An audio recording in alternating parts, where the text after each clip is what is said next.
¿Entiendes lo que lees? ¿Y cómo entender si nadie me lo explica? Presentamos ¿Difícil de entender?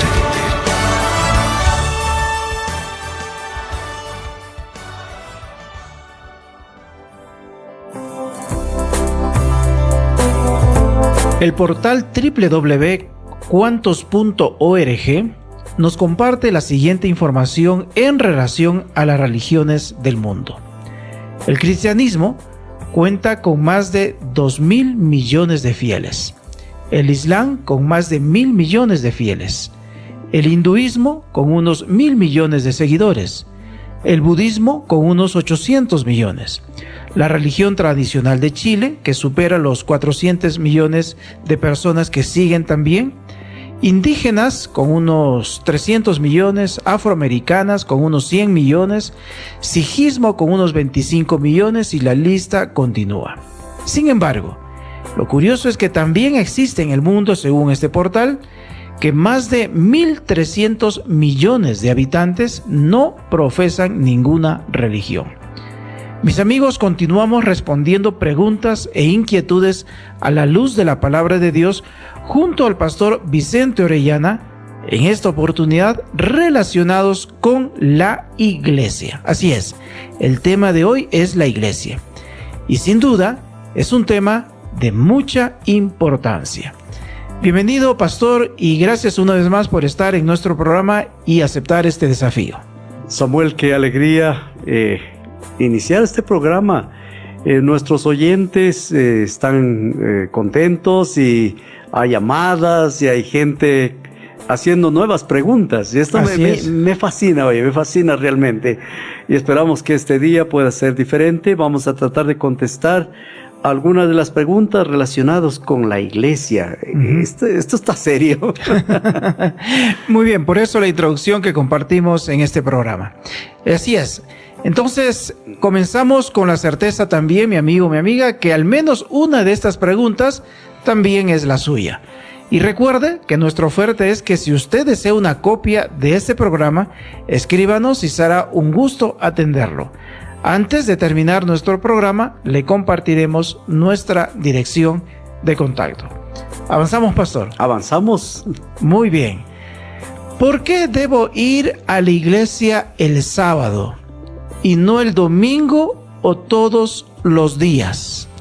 Bueno, Samuel, la Biblia dice día de reposo, ¿no? Samuel, séptimo día de la semana. Es muy religiosa y está basada en la Biblia, por lo que veo.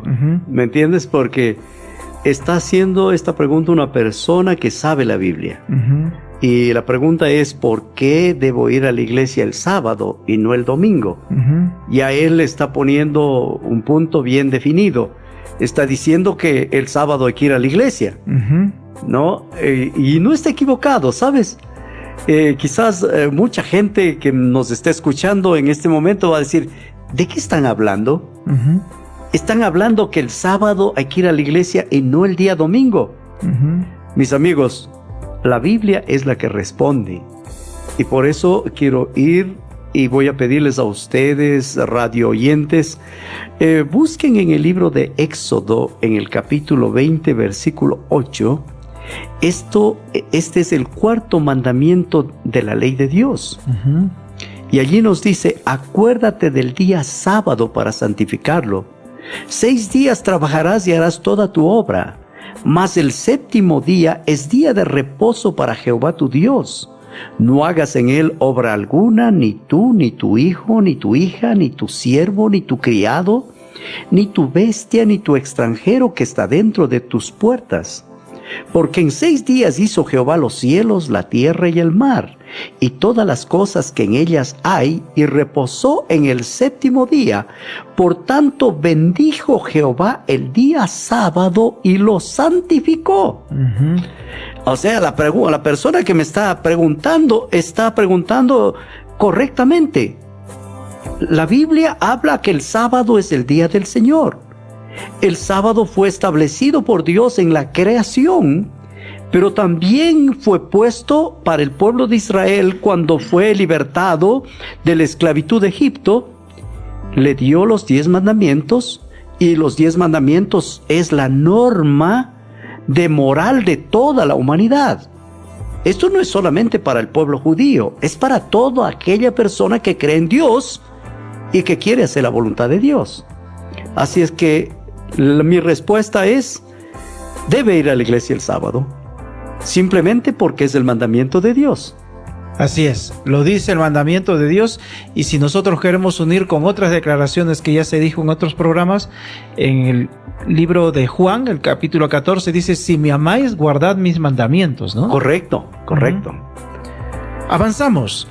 Prefiero no ir a la iglesia porque todos me ven mal y en todo se fijan. Bueno, ¿a qué iglesia está yendo? El que pregunta debe estar teniendo problemas en alguna denominación. ¿Me entienden? Ahora, en realidad la persona que hace la pregunta, prefiero no ir a la iglesia, y yo le diría, no vaya a esa iglesia, porque Dios no tiene un solo centro de reunión. Porque iglesia no es solamente el lugar donde usted va. Usted tiene diferentes lugares con diferentes personas donde usted puede reunirse. Ahora, que todas las personas le ven mal, yo pienso que allí hay un problema de percepción. Porque si una persona va a una iglesia, no es para ver a las otras personas cómo se visten, cómo caminan, qué hacen. No.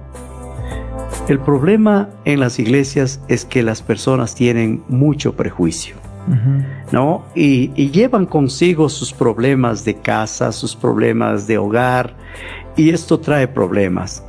La gente en las iglesias reclaman derechos, reclaman el derecho de hablar, el derecho de ser escuchados, pero recuerde que si usted va a la iglesia no es para ver a las personas.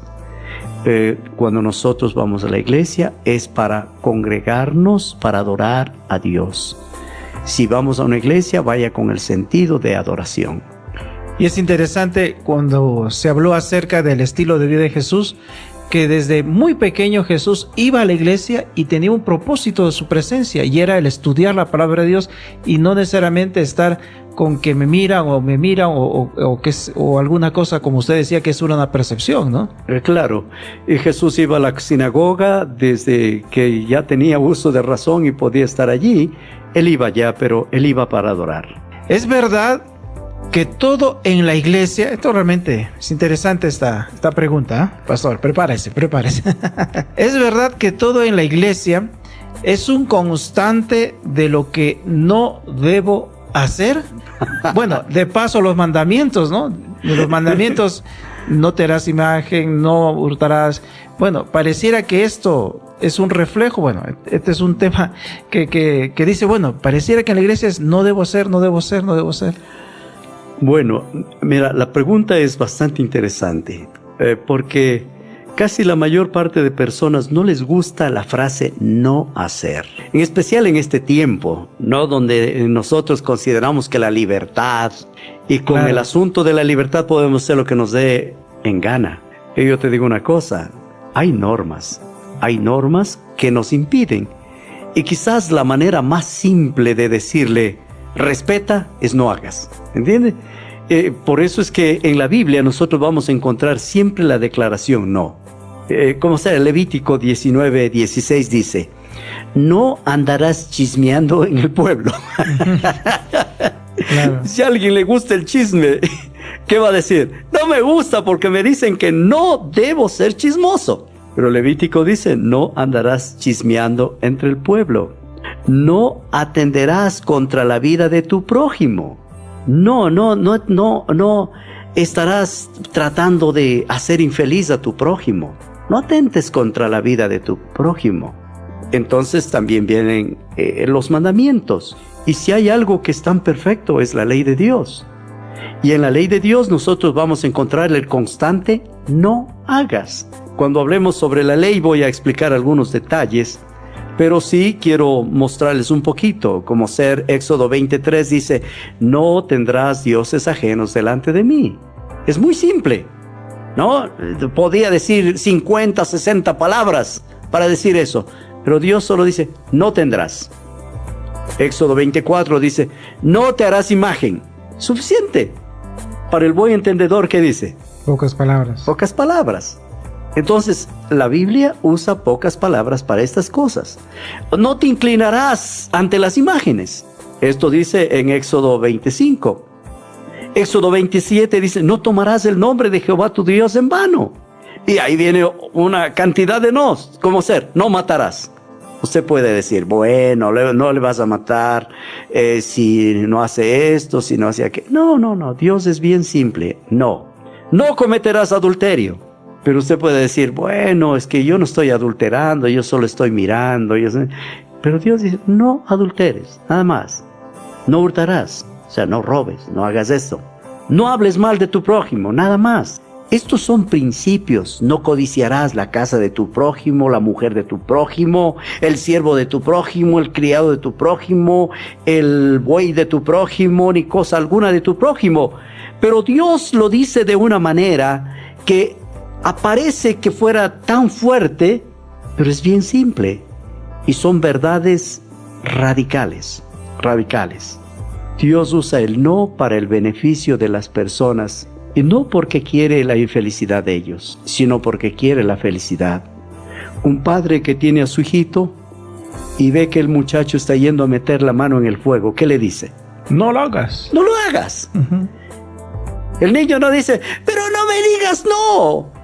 ¿Por qué no me dices, amorcito, por favor, retira su manito? El niño, hasta que usted le diga eso, ya metió la mano. El no es rápido. Sal de eso, es peligroso. Entonces, podemos nosotros concluir, pastor, para ayudar a esta respuesta de que tras del no existe realmente una bendición de protección, una bendición de vida. Correctamente, eso es. El no es una manera rápida de librarte del peligro. Muy bien. Y de la muerte. Qué maravilla. ¿Cómo encontrar aquella iglesia sin mancha ni arruga? Esta es una expresión bíblica, ¿no? Para alegrar a Dios. Bueno, aquí hay alguien que está en búsqueda de encontrar lo que se llama la iglesia verdadera, ¿no? O sea, iglesia sin mancha ni arruga. Esta persona tiene un buen interés. Y amigo, yo le felicito por tener ese deseo de encontrar una iglesia perfecta.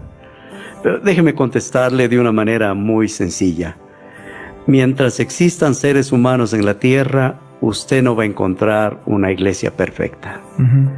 Porque si usted se fija en las personas, no va a encontrar una iglesia perfecta. Pero si busca en el principio de Dios, en los principios eternos de Dios, sí va a encontrar una iglesia que muestra una perfección. Apocalipsis 14:12 hay una declaración hermosa, dice, aquí está la paciencia de los santos, los que guardan los mandamientos de Dios y la fe de Jesús. Esta es iglesia perfecta. Esta es una iglesia perfecta. Es una iglesia perfecta, ¿por qué? Porque está compuesta por personas santas. ¿Qué quiere decir esto? Personas que han sido apartadas para Dios. Cualquier persona que acepta a Jesucristo como su Salvador personal, ahora es ¿qué? Un santo. Un santo. Porque ha sido ¿qué? Apartado para Dios. Y dice que estos que son apartados para Dios tienen ¿qué? Paciencia. Aquí está la paciencia de los apartados para Dios, ¿no? Cuando usted es apartado para Dios, usted desarrolla esto que es hermoso, la paciencia. La paciencia de los santos. Y ahora, estos santos tienen características. ¿Cuáles son estas características? Guardan los mandamientos de Dios. Estos santos obedecen los no de Dios. ¿Te das cuenta? O entendieron el no de Dios. Entendieron el no de Dios. Estos santos no están peleando. ¿Por qué Dios dice no? Ellos dijeron, mi Dios me dice que esto no está bien, no lo hago. Obedezco, claro. Entonces, esa es la iglesia que alegra el corazón de Dios. Nos dice que guardan los mandamientos de Dios y dice, y la fe de Jesús. Ahora, Samuel, entiende esto, mira. La gente común dice así, yo tengo fe, cualquiera puede tener fe. Dice la Biblia que hasta los demonios creen y tiemblan, ¿no? pero fe, la fe no es un asunto del hombre. Por eso es que aquí en el mandamiento dice, los que guardan los mandamientos de Dios y la fe de Jesús. Esto quiere decir que la fe es un regalo de Dios para el hombre, es un fruto del Espíritu Santo. Si tú quieres ir a esa iglesia que le alegre el corazón de Dios, es aquella gente que recibe de Jesús el regalo de la fe, el regalo de la confianza. Esta gente que se siente en los brazos de Dios, que cuando llega al templo dice, estoy en la casa de mi Dios. Los que están a mi alrededor, ¿quiénes son? Mis hermanos. Y mis hermanos van a tener defectos y debilidades, como yo los tengo. Pero como Jesús está en mi corazón, voy a amar a mis hermanos, con sus virtudes y sus defectos. Así es que si encontraste la iglesia que guarda los mandamientos de Dios y tiene la fe de Jesús, encontraste la iglesia de verdadera. Alégrate y alegra a Dios. Qué interesante. Bueno, aquí otra pregunta que sin duda también tiene una razón tras de esta expresión.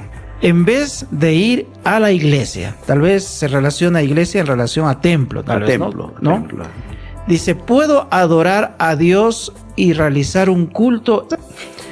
Bueno, puedo poner internet, ¿no? Puedo escuchar el sermón o hasta poner la radio y pues, ¿para qué voy a congregarme a la iglesia? Bueno, te digo, Samuel, mira, la iglesia empezó en las casas. Las iglesias empezaron en las casas. Los discípulos se congregaban en las casas, con las personas que aceptaban. Hacer un culto en la casa no es ningún problema, no es ningún pecado. Quedarte en la casa no es pecado. Pero ahora viene el asunto. ¿Por qué te quedas? ¿Por qué te quedas? Porque si tu comunidad tiene un lugar de reunión, ¿me entiendes? Un sitio que han construido y han apartado para Dios, donde va a haber un momento de adoración, donde debemos congregarnos, entonces es mejor ir al lugar de congregación. En Hebreos 10:25, nota cómo dice, no dejando de congregarnos como algunos tienen por costumbre, sino exhortándonos, entre tanto más cuando veáis que aquel día se acerca. Dice, no dejes de congregarte, porque algunos tienen la costumbre de no ir. ¿Por qué no quieren ir? Porque se sienten mal. En 1 de Juan 4:12 dice, nadie ha visto a Dios jamás, si no nos amamos unos a otros. Dios permanece en nosotros y su amor ha perfeccionado en nosotros. Nadie ha visto a Dios jamás. Pero si nos amamos entre hermanos, el amor de Dios se está perfeccionando. En Hebreos dice que nosotros debemos exhortar, aceptar la exhortación, y los primeros cristianos iban a la iglesia para aprender a crecer espiritualmente. Romanos 12, versículo 10 dice, amaos los unos a los otros con amor fraternal. Y esto nos está mostrando que es necesario que desarrollar la fraternidad, aprendernos a relacionar con las personas. Mientras más aprendemos a relacionarnos con las personas, estamos más preparados para vivir en el reino de los cielos. Y aquí otra pregunta que está en relación a poder entender más de la verdad que la iglesia también debe predicar. ¿Por qué la iglesia debe ser la columna y baluarte de la verdad? ¿Cuáles son las razones? Es otra expresión bíblica, ¿no? Sí, esta es una expresión bíblica. Sí, esta ya es una declaración bíblica que es más fácil poder contestarlo. Para contestar esta pregunta, me quedó en mi mente un poquito más sobre la anterior. Es interesante que la iglesia de Dios no son miembros separados. La iglesia es un cuerpo, y un cuerpo tiene que estar junto para que pueda funcionar. Imagínate los ojos, la nariz, la boca, las orejas, las manos, las piernas. Para que el cuerpo funcione, todos tienen que estar juntos. Todos dependen de... Claro. Imagínate que un ojo diga, hoy día no me voy a abrir, me voy a quedar durmiendo. No puede. Una pierna dice, estoy cansada, no voy a caminar. No, Cuando nosotros somos miembros de una iglesia, somos miembros del cuerpo de Cristo. No te quedes en casa, camina junto y haz lo que Dios quiera. Nosotros somos miembros del cuerpo de Cristo Jesús. Ahora, la pregunta que me hiciste es: ¿la iglesia columna y baluarte de la verdad? Te respondo con el texto que está en 1 Timoteo 3:15. Dice: para que si tardo sepáis cómo debes conducirte en la casa de Dios, que es la iglesia del Dios viviente, columna y baluarte de la verdad. Ahora, la iglesia es, ¿qué es una columna? Es lo que sostiene un edificio. La iglesia sostiene el edificio de Dios. Filipenses 1:15 dice: algunos a la verdad predican a Cristo por envidia y por contienda, pero otros de buena voluntad. Si tú estás en una congregación y vas por envidia y contienda, hablas de Jesús y te muestras como un buen cristiano, no estás hablando con la verdad, estás buscando contienda. Y la iglesia no es para eso. La iglesia es columna de la verdad. La verdad es Dios, la verdad es Cristo, la verdad es su palabra. Esa verdad resplandece en el mundo. Si la gente va a conocer a Dios, ¿qué va a hacer? Va a conocer a través de la verdad. La iglesia predica la verdad. Por eso es que nosotros necesitamos saber que la iglesia es columna y baluarte de la verdad, ¿no? En este tiempo estamos teniendo problemas serios. En Colosenses 2:8 dice: mirad que nadie os engañe por medio de filosofías huecas y de huecas sutilezas, según la tradición de los hombres. Ahora, la iglesia no puede estar hablando de tradiciones. La iglesia no puede estar hablando de sutilezas. La iglesia no es un club. La iglesia no es un lugar donde vamos a brincar y a saltar. En la iglesia tiene que estar, ¿qué? La verdad. Y la iglesia debe mantenerse como una columna en el mundo para que la gente pueda ver que hay un Dios en los cielos, un Dios que mantiene la verdad. ¿Por qué la iglesia debe ser la columna y baluarte de la verdad? Ya respondimos. ¿Cómo debe estar organizada la iglesia para ser bendecida y ser prosperada? Este es interesante. La iglesia, Dios ya estableció el cuerpo de la iglesia. Y el cuerpo de la iglesia está organizado de una manera muy, muy especial, ¿no? En la iglesia vamos a encontrar diversas cosas interesantes. Cuando Jesús llamó a Pedro y le dijo en Mateo 16:18, le dice: y yo también te digo, tú eres Pedro, y sobre esta roca edificaré mi iglesia, y las puertas del Hades no prevalecerán contra ella. Cuando yo leo esta cita de la Biblia, algunos dicen: tú eres Pedro, Pedro era la cabeza de la iglesia. No, Jesús estaba diciendo: tú eres Pedro, o Petrus, una piedra pequeña, y Jesucristo es la roca, ¿no? Tú eres Pedro. Y ahora el diálogo es: y sobre esta roca, que es ¿quién? Cristo Jesús, ¿qué haré? Edificaré la iglesia. La iglesia no se edifica sobre un hombre, la iglesia se edifica sobre Cristo. Cristo es la cabeza de la iglesia y de ahí comienza la organización. La organización comienza siendo Cristo la cabeza. Y una vez que Cristo es la cabeza, entonces las cosas se van avanzando y construyendo. En Efesios 4:4-5 dice: un cuerpo, un espíritu, como fuisteis también llamados a una misma esperanza y a una misma vocación, una fe, un bautismo. La iglesia es única y la organización comienza con Cristo Jesús. Luego están los apóstoles, luego están los maestros, los profetas y todos los que tienen función. Quizás más adelante vamos a desarrollar un poquito más. Finalmente, ¿por qué existen tantas iglesias? ¿Cuál es la verdadera? Mira, no nos queda tiempo, pero te voy a contestar con una sola. Mira, Dios no tiene tantas iglesias. En este mundo existen solo 2 iglesias. Voy a decir, ¿cómo 2? ¿Y los miles que hay? No. Una es la iglesia de Dios y otra es la iglesia que no es de Dios. Una es la que hace la voluntad de Dios y otra es la que no hace la voluntad de Dios. Cuando nosotros leemos acerca de la iglesia, nosotros vamos a encontrar lo que dice: aquí está la paciencia de los santos, los que guardan los mandamientos de Dios y la fe de Jesús. Esa es la iglesia verdadera de Dios. Y las otras que no hacen eso, no son de Dios. Así de simple. Así de simple, no hay más.